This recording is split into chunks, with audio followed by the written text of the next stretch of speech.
kita mulai pembelajaran pada hari ini. Baik, kita berdoa menerima kepada berdoa.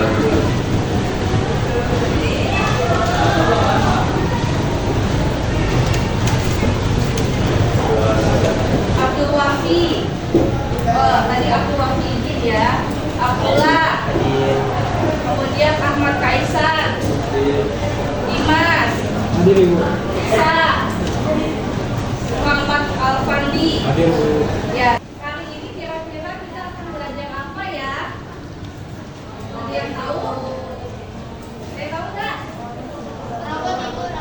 Robot. Ya. Robot itu adalah contoh bagian dari kecerdasan artifisial atau salah satu bentuk dari teknologi.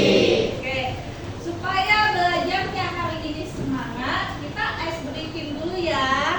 Dulu kita kenal dengan profil pelajar Pancasila. Tahun 2025, Menteri yang baru mensosialisasikan tentang pengganti dari profil Pancasila, yaitu 8 dimensi profil lulusan. Oke, Ibu minta salah satu siswa dari kelas ini untuk memimpin SPP. Silakan. Ya, silakan ke depan. Mau duduk atau berdiri nih? Berdiri, Bu. Berdiri. Yuk, berdiri yuk.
Coding dan kecerdasan artifisial itu disingkat dengan KKA, atau sekarang yang lagi viral adalah namanya AI. Ya, seperti apa itu AI dan cara kerjanya?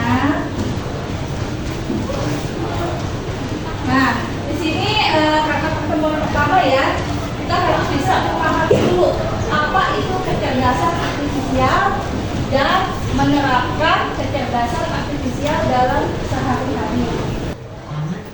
Simak ya. Oke.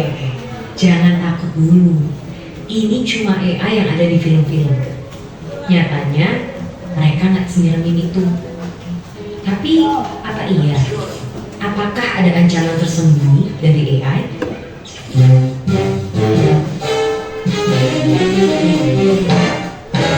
Sebelum ke situ, ayo kenalan sama mereka. Simpelnya banget, AI adalah program yang didesain untuk berpikir dan ngambil tindakan kayak manusia. Mereka bahkan bisa belajar sendiri lewat latihan yang dikasih programmernya, biar bisa diajak ngobrol, ngolah informasi, sampai punya kesadaran selevel anak bayi. Dan fitur-fitur keren inilah yang bikin CEO Tesla sampai prediksi kalau AI bisa lebih pintar dari manusia. Yang sebenarnya ini juga bisa jadi tanda bahaya, seperti yang pernah dibilang oleh sang perumus Theory of Everything. Tapi, apakah dunia akan segera hancur karena AI?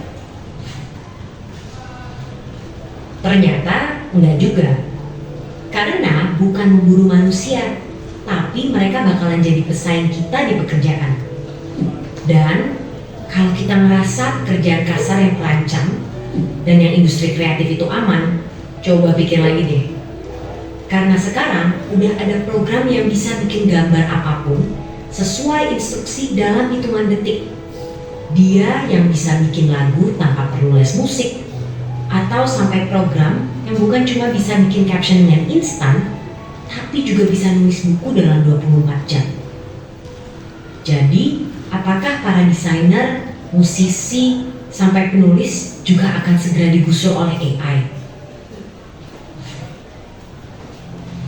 Ya, AI emang bisa jadi pesaing manusia, tapi bukan berarti kita akan langsung kehilangan pekerjaan gitu aja. Karena ibarat obeng atau kalkulator, AI juga alat yang diciptain untuk membantu kita. Biar pekerjaan kita lebih cepat selesai, nggak makan banyak tenaga, dan ngasilin lebih banyak barang. Dan walaupun AI udah berkembang pesat, mereka juga tentunya belum bisa nyaingin kreativitas kita, apalagi rasa simpati dan empati. Bakat-bakat inilah yang harus dilatih sama generasi muda biar bisa jalan beriringan dengan perkembangan teknologi. Dan topik ini jugalah yang jadi satu bahasan penting yang didiskusiin sama para pemimpin dunia di G20 tahun ini. Salah satunya lewat diskusi pemuda negara-negara G20, yaitu Y20, yang fokus ningkatin skill dan literasi pekerja di bidang digital sampai ke bahasannya orang muda buat mikirin cara beradaptasi dari tantangan derasnya laju perkembangan teknologi. Hasil diskusi yang udah dilakuin berbulan-bulan ini akan diserahkan dalam bentuk rekomendasi yang fokus ke 4 isu prioritas. 2 diantaranya tadi membahas tentang ketenagakerjaan pemuda dan transformasi digital. Dokumen ini nantinya akan dibawa oleh Pak Presiden Jokowi untuk didiskusiin lebih lanjut dalam Forum G20 di Bali pada November 2022 yang harapannya nanti hasilnya bisa dirasain sama seluruh warga negara-negara G20 lainnya. Jadi itulah dia AI dan segala ceritanya, mulai dari tantangan sampai peluangnya. Selain kita perlu melajarin dan nyikapin AI dari kedua sisi, kita juga harus punya sifat satu ini. Ya, curiosity. Sebagai generasi muda, harus terus penasaran sama perkembangan teknologi, biar bisa beradaptasi dan ikut ambil bagian. Karena kalau kita cuek dan terlalu terlena sama kecanggihannya, bukannya nggak mungkin di masa depan nanti kita semua bakal jadi pengangguran. Dan seperti biasa, terima kasih.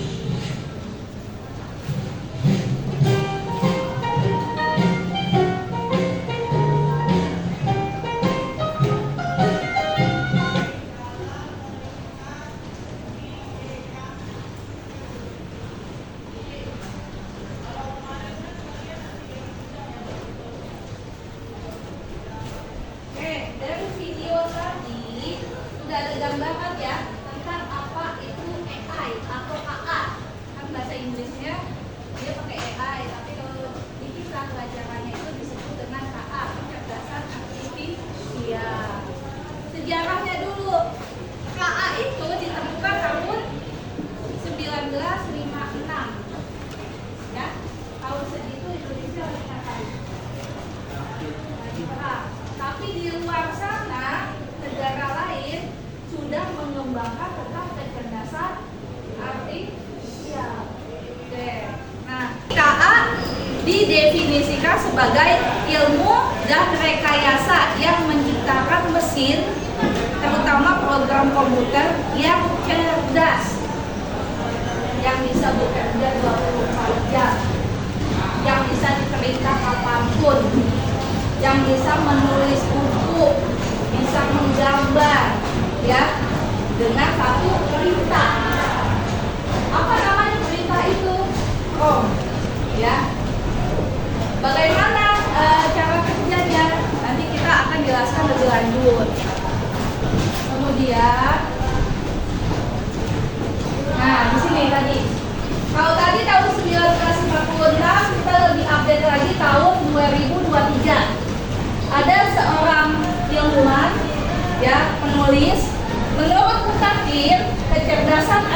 sosial adalah kemampuan mesin atau sistem komputer untuk meniru kecerdasan manusia. Bisa mengumpulkan informasi, bisa menganalisis suatu masalah, dan mengambil keputusan secara tepat. Kemudian dia juga bisa belajar dari pengalaman-pengalaman yang sudah diberikan atau belajar dari data yang akan diberikan. Kemudian lanjut. Di sini ada perkembangan KA dan jenis-jenisnya. Pertama kali KA ya melalui era simbolik. Ada logika, ada aturan main. Kemudian berkembang lagi jadi pembelajaran mesin learning. Di situ belajar dari data, input yang diberikan. Data bisa berupa gambar, data bisa berupa suara, data juga bisa berupa tulisan. Kemudian berkembang lagi ada yang namanya paling tinggi itu deep learning, jaringan saraf buatan, ya, atau tiruan yang tadi kalian sebut. Ada robot, ya enggak? Sekarang beberapa pekerjaan itu sudah digantikan oleh mesin dan robot. Contoh sederhana deh, dulu kalau kalian jalan-jalan masuk tol, gerbang tol itu dijaga oleh manusia. Sekarang dijaga sama mesin. Kalau mau belanja ke swalayan, dulu pelayannya banyak. Sekarang mungkin 3-4 orang cukup, dia cukup tap ke mesin keluar harganya. Itu tadi, kalau kita tidak bisa berkembang, ya terjebak dalam pemalasan, tidak bisa jadi pekerjaan kita diambil oleh KA. Makanya KA itu harus kita jadikan sebagai asisten, itu membantu pekerjaan kita, ya supaya kita tidak tergerus dengan perkembangan dunia. Lanjut. Nah, kalau berdasarkan kapabilitasnya, di sini ada 3. Ada Eni, dia hanya fokus pada satu tugas. Yang lebih canggih lagi ada namanya Egi. Dia setingkat dengan kecerdasan manusia, bisa melakukan tugas dalam satu waktu itu 1 atau 2 pekerjaan bisa dilakukan. Nah, yang lebih tinggi lagi ada ESI, super intelligent. Dia bisa melampaui kecerdasan manusia. Yang tadi itu bilang, kalau manusia dalam sehari kerja 8-10 jam itu sudah capek. Tapi kalau mesin 24 jam itu siap dia. Artinya dari waktu pemakaiannya lebih panjang. Kalau manusia terbatas.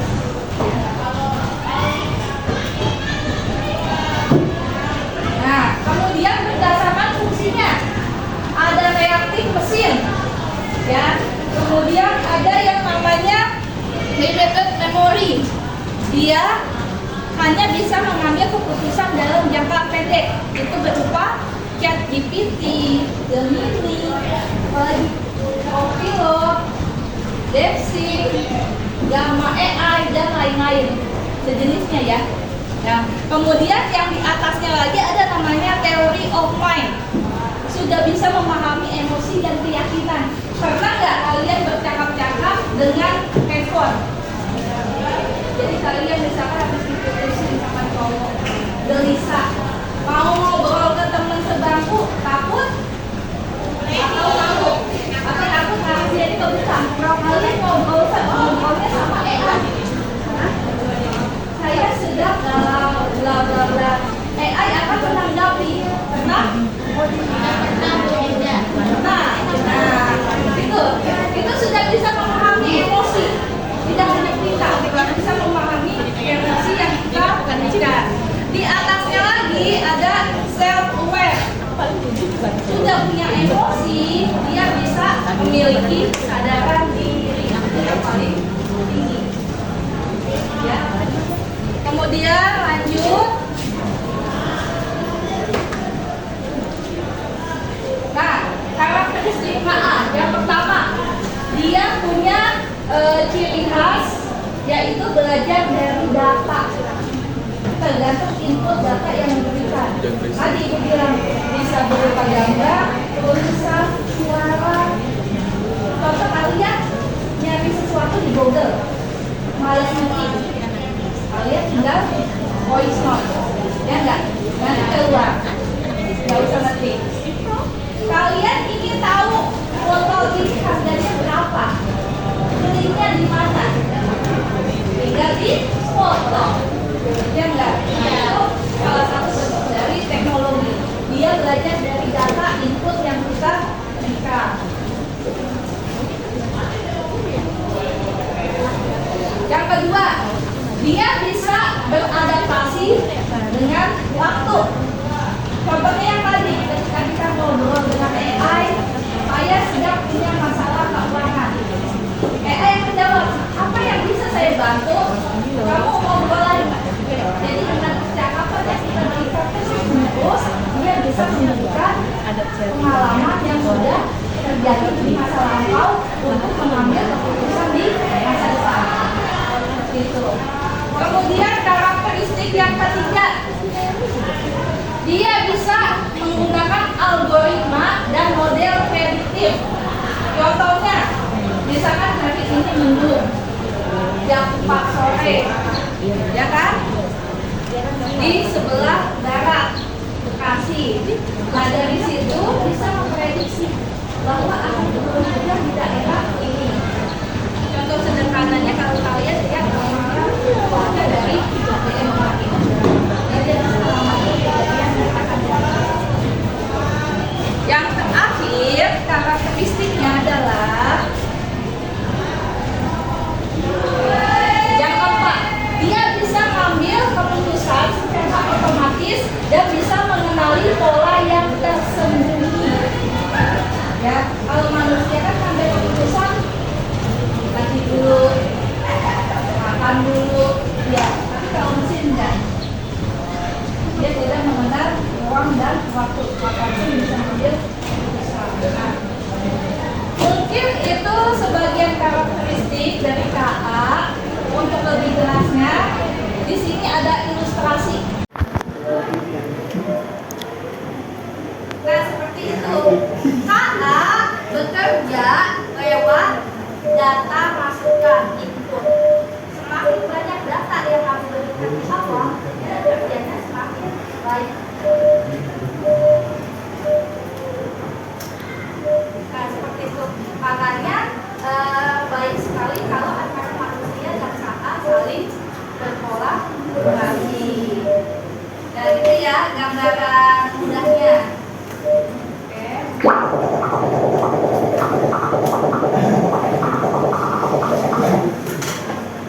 Di sini ada kegiatan yang akan kita lakukan seperti tadi. Kita ingin melatih bahwa KA itu bekerja berdasarkan data, ada proses, kemudian ada output yang dihasilkan. Oke. Masing-masing kelompok sudah pegang kertas ini. Sudah. Di sini ada kegiatan berkenalan dengan kecerdasan artifisial. Buatlah kelompok 4 sampai 5 orang di temanmu, sudah ya. Kemudian siapkan smartphone. Ada semua? Ya. Ada. Kemudian buka aplikasi pengenalan gambar. Bisa Google Lens, bisa yang lainnya. Pokoknya aplikasi pengenalan gambar. Kemudian ngapain? Kalian amati benda minimal 5 yang ada di sekitar kalian. Gak usah jauh-jauh. Misalkan botol minum, kemudian buku tulis, kemudian tas sekolah. Setelah itu kalian catat informasi yang diberikan oleh aplikasi pengenalan gambar. Contoh sederhana ya, kalau ibu pegang tempat pensil ini, yang bisa kalian lihat informasinya adalah warnanya coklat, ada shadingnya, ada bulu. Tapi kira-kira kalian tahu nggak ada apa? Nggak tahu. Ketika kalian ingin dapat informasi lebih, maka kalian harus mengandalkan teknologi atau AHP. Nah, coba praktekkan, nanti ibu minta 1 atau 2 orang dari masing-masing kelompok untuk presentasi. Oke, ibu kasih waktu 5 menit atau 10 menit, cukup nggak? Cukup ya. Oke, silakan bekerja.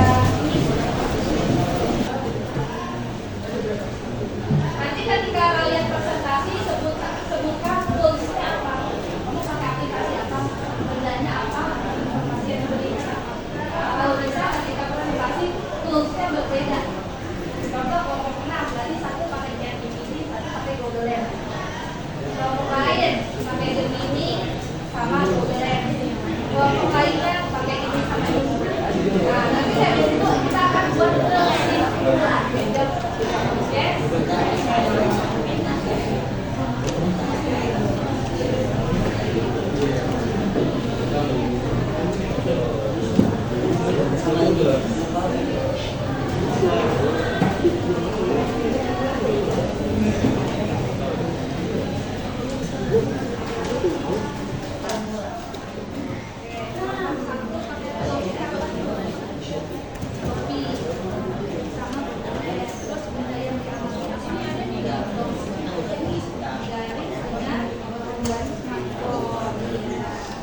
Terus informasi yang didapat lebih akurat dari mana?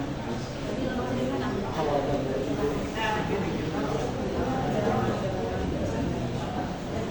Dari satu ya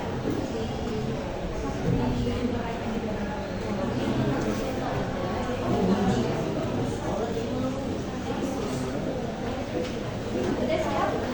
Baik, siap. Siapa yang maju?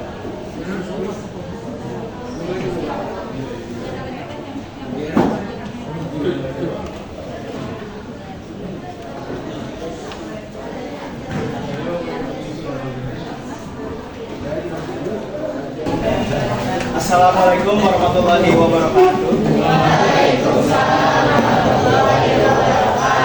Perkenalkan, nama saya Wahyu Ramadan dan ini Saya Dimas Eka Kurniawan. hari ini kami akan mempresentasikan soal barang-barang yang sudah kami scan pakai Google Lens sama Shopee Lens. Nah, tahukah kalian bahwa Shopee itu udah bisa loh buat scan sesuatu kayak benda ini sih. Nah, kita kan mau tahu kepastian harganya. Shopee sekarang udah bisa.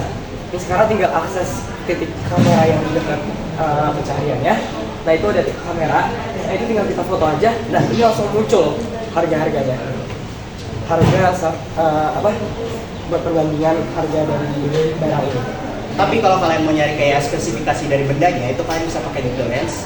Nanti tinggal di scan bendanya kayak gini.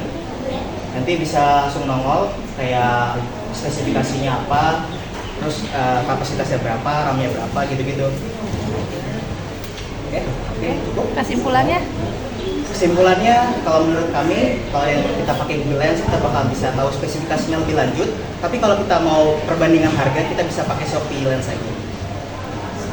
Oke, terima kasih Oke, kelompok mungkin cukup 1. sekian. Terima kasih. Assalamualaikum warahmatullahi wabarakatuh. Waalaikumsalam warahmatullahi wabarakatuh. Lanjut kelompok 2.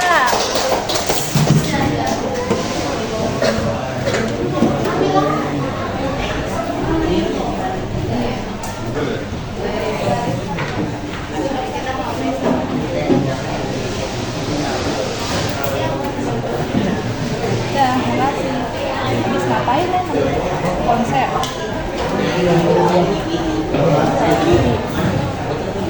Ini cepet kecapean kali.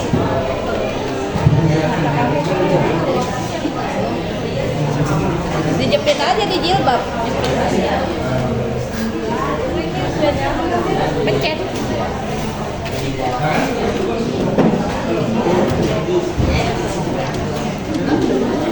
Ya. Assalamualaikum warahmatullahi wabarakatuh. Waalaikumsalam warahmatullahi wabarakatuh. Oke, halo teman-teman semuanya. Kita dari perwakilan kelompok 2. Nah, dari 5 barang yang kita Google Lensin, kita memilih 2 barang nih. Yang pertama itu ada tumbler dan ada bingkai. Sebelumnya aku memakai Google Lens dan bisa pakai ChatGPT. Oke, di sini aku akan sudah meng-Google Lensin tumbler. Nah, dari Google Lens tumbler ini menyatakan bahwa tumbler ini terbuat dari stainless. Nah, tumbler ini dia itu bisa susnya itu 304 sampai 316 food grade. Dan di mana tumbler ini tuh bisa tahan karet atau dia itu bisa menjaga suhu minuman maupun dingin ataupun panas. Dia bisa dari pagi sampai sore itu bisa dingin atau panas, teman-teman. Nah, harganya itu sekitar 50 sampai 100 ribu dari Google Lens tersebut. Nah, dari Google Lens tersebut juga dinyatakan ada beberapa mili tumbler, ada yang 500, 550 sampai ada yang 1 liter juga. Nah, selanjutnya ada bingkai yang dijelaskan oleh Isa. Nah, kalau bingkai, aku researchnya menggunakan ChatGPT. Berdasarkan ChatGPT, ini gambar menjelaskan lukisan pasar Tempo bernuansa klasik historis bangsa Spanyol pada masa penjajahan. Nah, menurut ChatGPT, harganya itu berkisar 20.000 sampai 150.000. Oke teman-teman, segitu aja dari kita. Mohon maaf kalau ada kesalahan. Wassalamualaikum warahmatullahi wabarakatuh. Lanjut kelompok 3.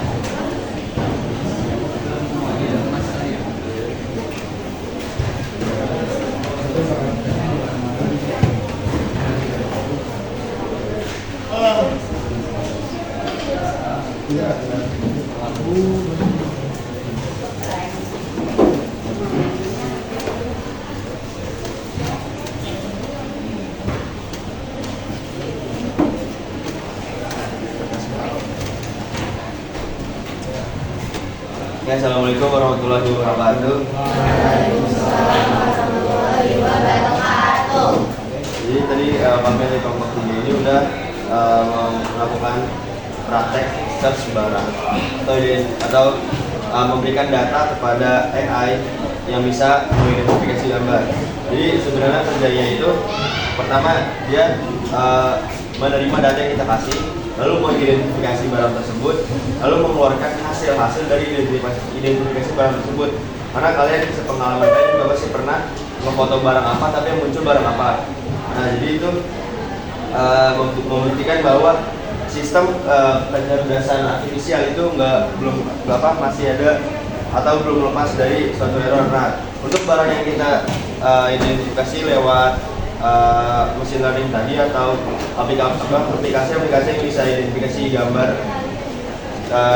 menggunakan program artificial intelligence. Yang pertama itu kita nyari kacamata dan sepatu. Nah, untuk yang kacamata ini ini kita nyari di Google Lens.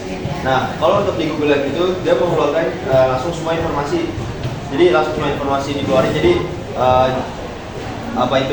informasi kacamata ini, entah itu harga, warna, dan bentuk yang serupa. Nah, kalau di ChatGPT itu dia butuh prompt atau perintah yang lebih kompleks. Jadi bisa kita ini foto sepatu, ini bakal nanya apa yang kamu tanya untuk sepatu ini. Jadi menurut kesimpulan kita, Google Lens itu mengasih informasi secara keseluruhan, tapi untuk ChatGPT memberikan ruang untuk kita memberikan prompt lebih kompleks. Jadi bisa kita foto sepatu, kita tanya berapa harga sepatu ini bakal kasih data harga itu sesuai yang dia cari. Baik, sekian presentasi dari kami. Assalamualaikum warahmatullahi wabarakatuh. Waalaikumsalam warahmatullahi wabarakatuh. Kami berdua perwakilan dari kelompok 4. Di sini kelompok kami memakai Gemini. Nah, yang kita analisis itu ada Nah, dari Gemini ini dia menjelaskan langsung deskripsi spesifik dari objek tersebut. Nah, Gemini tersebut menjelaskan objek tersebut adalah sepasang earphone dengan kabel berwarna hijau mint yang tersimpan di dalam wadah pengisi daya charging case. Wadah ini memiliki desain transparan, kemudian bagian atas sehingga di dalamnya dapat terlihat karena transparan. Bentuk wadahnya persegi panjang dengan sudut yang membuat. Di dalam wadah terlihat 2 unit earphone. Salah satu unit earphone memiliki permukaan yang sedikit terangkat menunjukkan posisinya di dalam wadah. Bagian dengan earphone yang terlihat berwarna hijau mint, kemudian terlihat sebuah titik kecil yang kemungkinan merupakan indikator flash atau mikrofon. Yang kedua ada Black. Jadi di sini kita pakai Black Box AI. Jadi di sini bisa nangkep yang kita cari itu adalah dia bisa ngeluarin deskripsinya bahan sama ukuran dan range harganya. Di deskripsinya itu dia bisa mendeskripsiin bahwa ini tempat lokasi yang berfungsi buat menyimpan makanan dan minuman yang bisa kita bawa ke sekolah atau ke tempat kerja yang simpel atau praktis yang untuk kita bawa karena tempatnya yang kecil dan bahannya yang mudah dibawa, tahan air dan minum. Ukurannya cukup buat untuk kotak makanan dan botol minum. Jadi bisa kalau range harganya itu sekitar 10 sampai 30. Oke, mungkin cukup sekian dari kelompok 4. Assalamualaikum warahmatullahi wabarakatuh. Di sini kita akan mempresentasikan hasil dari analisis udara yang sudah kita cari menggunakan AI. Di sini kita berdua pakai aplikasi ChatGPT bersama Google Lens. Yang pertama, barang yang kita analisis menggunakan Google Lens itu pertama ada tempat pensil. Di sini Google Lens memberikan informasi mengenai produk ini dari mulai tekstur tempat pensil, kelengkapan yang dimiliki tempat pensil, terus tempat pensil ini cocok untuk mengirimkan apa saja, sama varian warna juga range harga dari tempat pensil ini. Sedangkan GPT itu juga memberikan informasi mengenai merek, model, jenis tinta, ukuran ujung, warna tinta, desain, dan penggunaannya. Selain itu, ChatGPT juga memberikan range harga baik satuan maupun dalam lusinan. Kesimpulan yang bisa kita ambil dari percobaan ini yaitu kalau misalnya menggunakan Google Lens, kita hanya perlu foto, terus nanti bakalan keluar informasi mengenai barang yang kita cari. Sedangkan kalau di ChatGPT kita harus bikin pertanyaannya dulu. Tapi di ChatGPT kita bisa dapat diberikan informasi yang lebih detail daripada Google Lens. Lalu mereka berdua sama-sama memiliki fungsi yang memiliki hasil fungsi yang lumayan sama. Cuman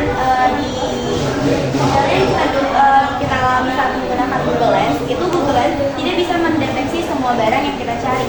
Jadi ada beberapa barang yang tidak bisa dideteksi Google Lens, sedangkan di ChatGPT barang-barang yang mau kita deteksi, yang mau kita cari itu bisa terdeteksi dengan mudah.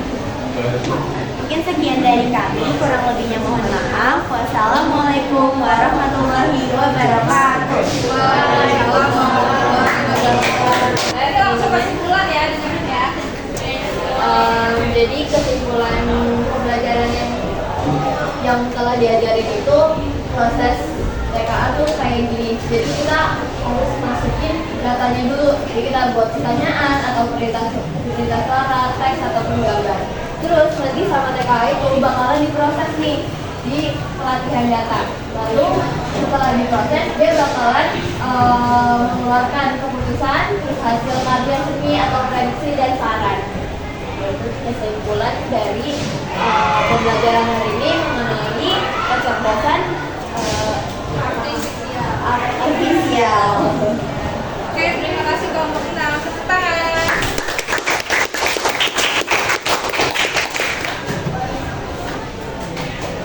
Habis ini refleksi ini Mas ya.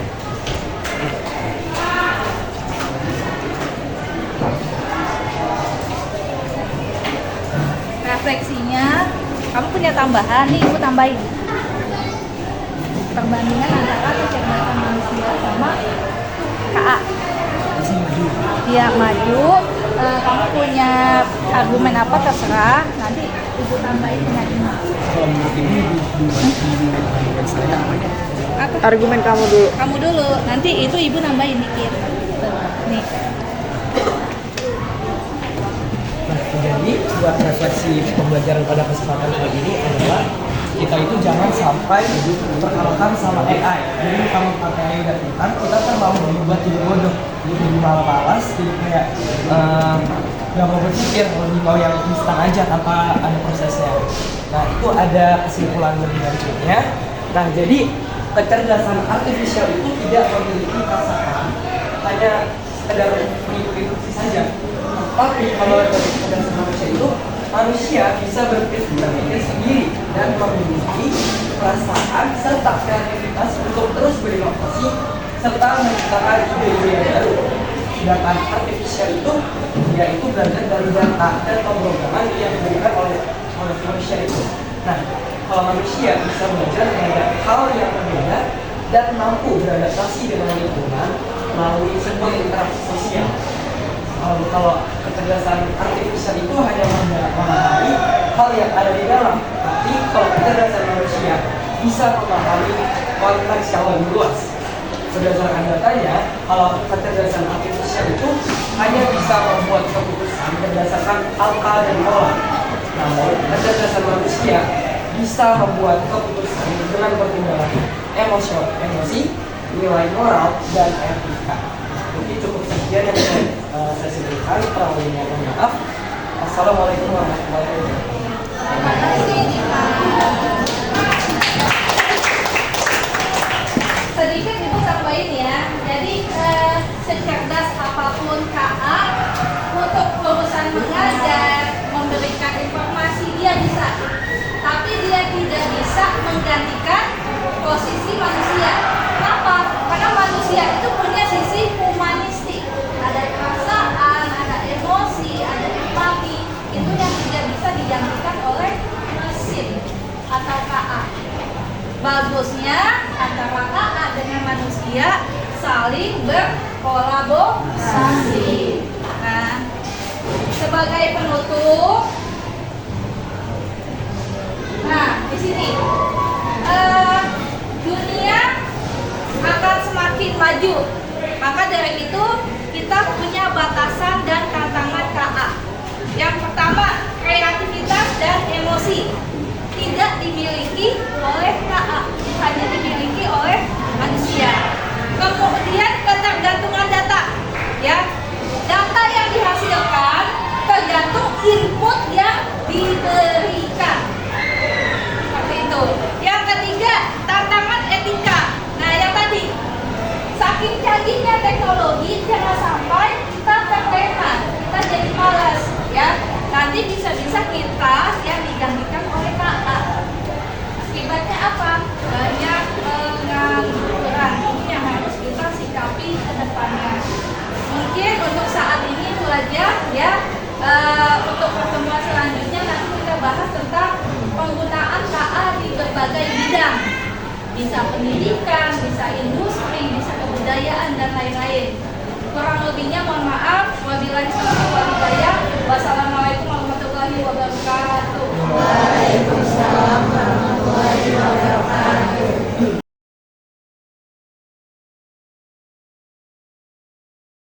Nah, tadi Ibu bilang KA ini banyak sekali dimanfaatkan oleh manusia di berbagai bidang, ya. Terutama yang sedang viral adalah dunia digital, ya, yang tidak terbatas ruang dan waktu. Lanjut, di sini mekanisme pengoperasian KA, ya. Di situ ada proses, kemudian ada sensor, kemudian ada jaringan internet, ada data yang diberikan. Nah, penerapan KA ini banyak sekali di berbagai bidang. Contohnya, nah, ada di bidang ekonomi dan bisnis. Biasanya KA buat membantu apa ekonomi dan bisnis? Buat promosi. Ya, kemudian dalam bidang industri. Biasanya buat apa? Misalkan lagi tren sepeda motor merek si A, maka merek yang lain akan meniru. Ya, tadi bisa memprediksi kira-kira produk apa ya yang akan laku di pasaran. Dia sudah bisa memprediksi. Kemudian pemerintahan, biasanya untuk seleksi pegawai baru atau pegawai negeri, ya, semuanya sudah sistem komputer, ya. Kemudian di bidang kebudayaan, pernah ke Museum Nasional nggak? Pernah. Nah, semuanya sudah dalam bentuk digital. Diputar videonya seakan-akan kita ada di dunia itu. Semuanya sudah by digital. Enggak lagi ya kalian melihat bentuk patung-patungnya, tapi enggak, sudah dibuat dalam 3, 4, jadi kita merasakan seolah-olah kita ada di situ. Kemudian di bidang pendidikan nih, kan kita sekolah. KA itu paling mudah ditemukan di ChatGPT, biasanya untuk ngecek jawaban. Bukan nyari jawaban ya,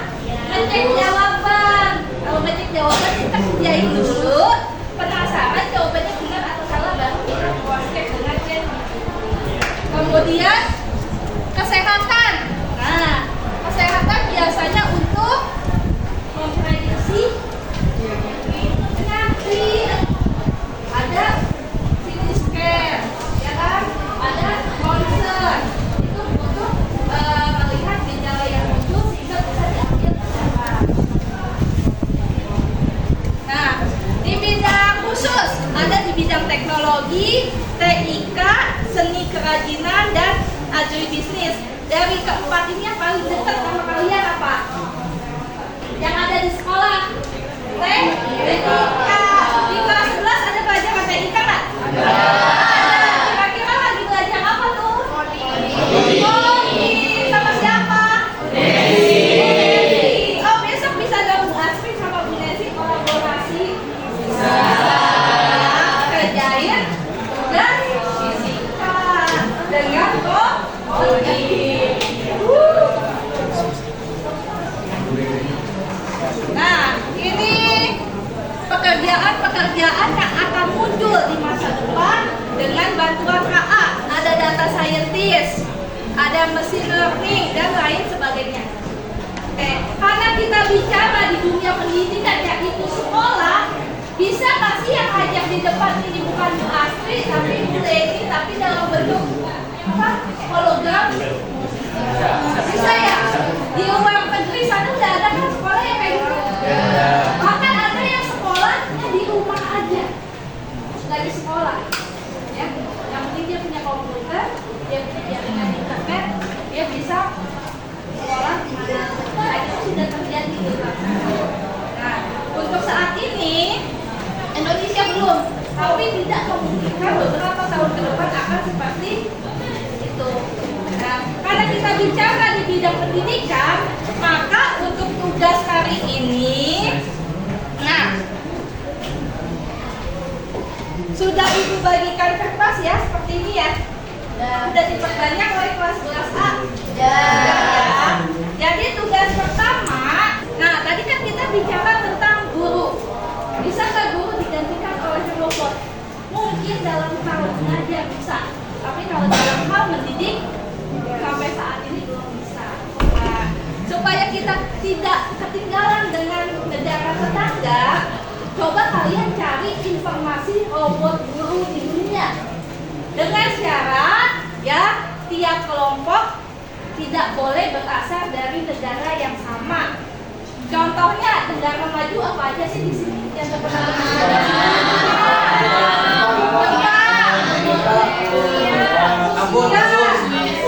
Amerika, ya.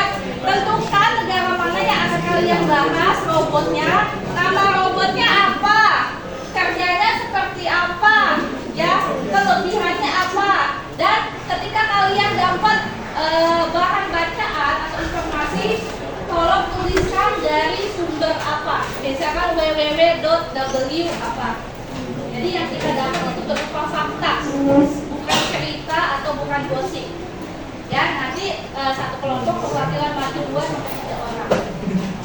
Kira-kira untuk diskusi kita 10 menit atau 5 menit itu ya.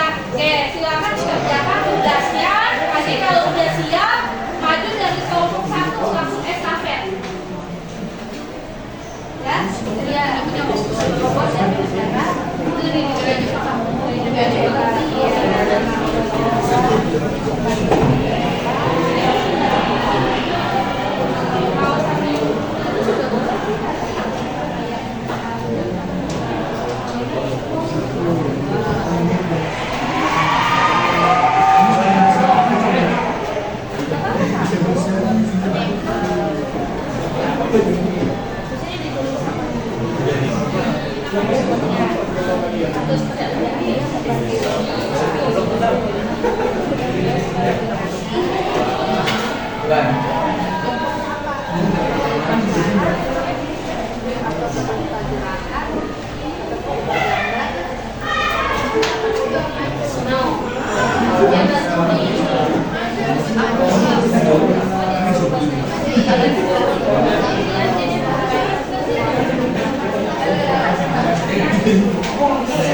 Ibu, ini ditulisnya di mana Bu?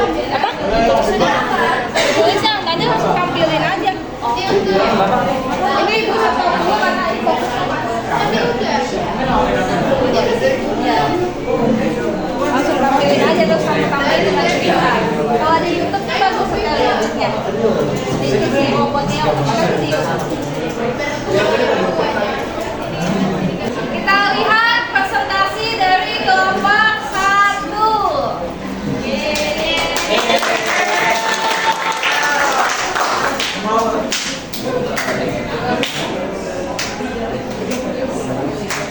Assalamualaikum warahmatullahi wabarakatuh.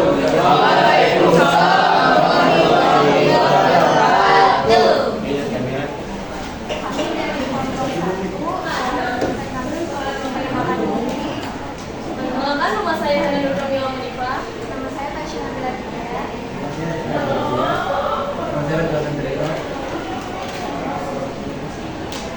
Kami akan mempresentasikan tentang perbuatan nol dari Jepang. Nol adalah robot cerdas yang dikembangkan oleh berbagai negara, terutama dari Jepang, yang bernama Software Robotnya.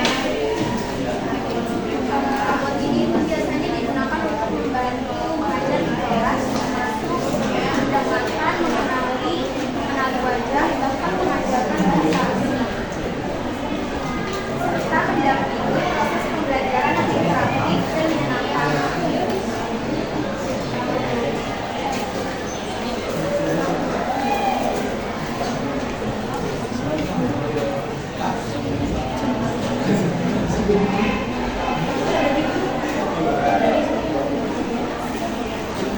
Gimana sih cara kerjanya?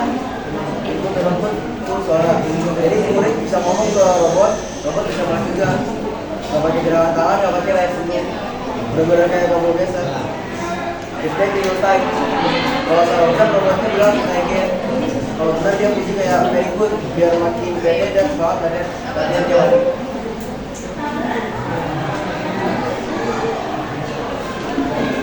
Terus ada manfaatnya buat murid dan guru. Kalau buat murid tuh bisa latihan, jalan dan sedikit tanpa kamu lihat. Gak ada nilai merah, gak ada malu-malu, gak ada dari seluruh. Kalau buat guru gak perlu koleksi satu-satu, tinggal cek hasil dari video nol. Praktis banget, apalagi buat kelas besar.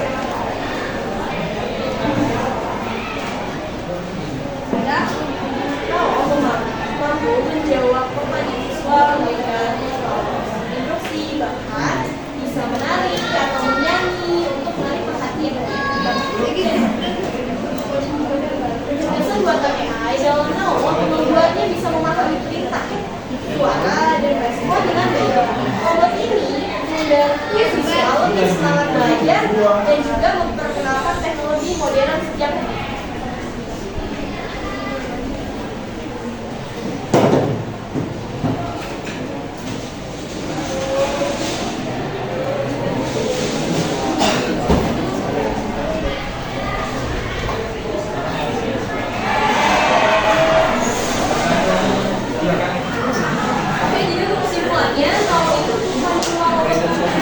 atau pajangan. Dia adalah teknologi yang membantu murid Jepang belajar Inggris dengan cara yang fun, chill, tapi tetap efektif. Nah, belajar bahasa nggak harus tegang, yang penting konsisten. Dan kalau bisa, ya ngobrol sama hubungan terkenal ini. Sekian dari kami. Di sini kami akan menjelaskan tentang teknologi robot yang berasal dari Cina. Oke. Pertama-tama ya kita harus tahu dulu nih apa sih robot humanoid itu. Robot humanoid adalah robot yang dirancang memiliki bentuk, gerakan, dan fungsi yang mirip seperti manusia. Artinya, robot ini bisa berdiri, berjalan, bahkan robot ini seperti berinteraksi seperti manusia. Tujuan utama robot ini untuk memudahkan kehidupan manusia sehari-hari. Lalu salah satu robot humanoid yang paling terkenal dari Cina adalah Wafu Robot. Robot ini dikembangkan oleh perusahaan teknologi asal Cina yang bernama Wupen Robotics. Mereka adalah perusahaan yang memang fokus membuat robot-robot cerdas dan modern. Lalu apa aja sih yang bisa dilakukan oleh robot Walker ini? Yang akan dijelaskan oleh Nabat ya teman-teman.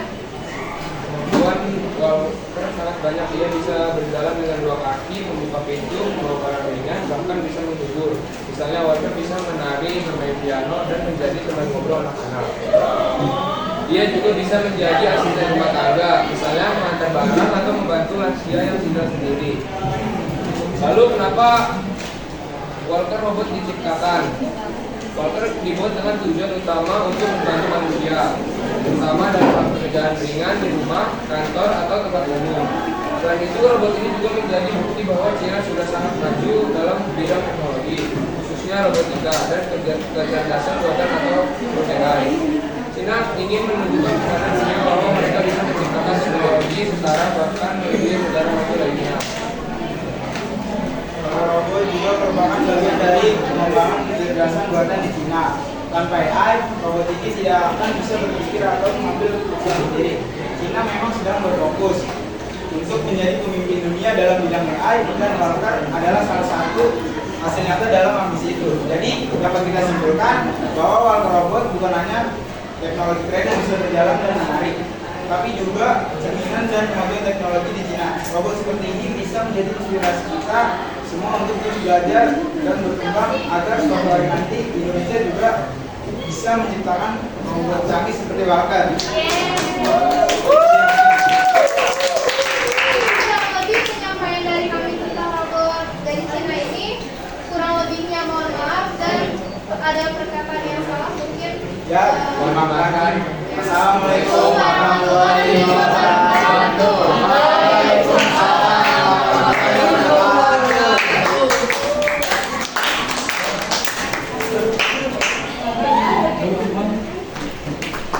Setelah kalian mendengarkan presentasi dari kelompok 1 sampai 4, ya, kita harus bisa menarik kesimpulan dan kita berefleksi bagaimana pembelajaran kita hari ini.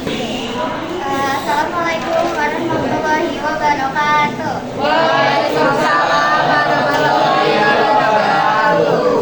Perkenalkan, nama aku Amelia Maharani. Di sini aku mewakili teman-teman semua menyampaikan kesimpulan pada hari ini mengenai pembelajaran kita, yaitu AI atau kecerdasan artifisial.